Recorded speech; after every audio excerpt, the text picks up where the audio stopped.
আসসালামু আলাইকুম রহমতুল্লাহি বারাকাতু। ভাইজান, একজন দোকানদারকে ভালো ভালো ব্যবসায়ীকে বিশ্বাস করাটা জরুরি। এখন বুঝতে পারলাম। মাশাল্লাহ, সেই রকম ফলন। কুকরি গাছ আমি দেখি নাই। 19,000 গাছ আছে, গ্যাপ আছে, ওই যে বীজ জার্মিনেশন হয় না যে কোনো কারণে, কিন্তু কুকরি আমি ইনশাল্লাহ দেখি নাই।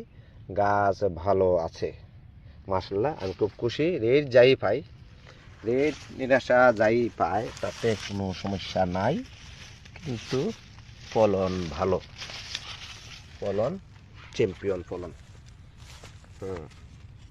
এদের আগের দিন 100 বস্তার উপরে উঠবে, 100 বস্তার উপরে উঠবে ইনশাল্লাহ। ইনশাল্লাহ মাল মাল প্রচুর মাল ইনশাল্লাহ।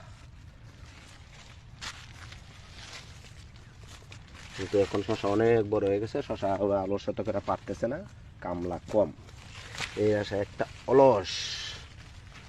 আচ্ছা ভাই, দোয়া করেন। আসসালামু আলাইকুম।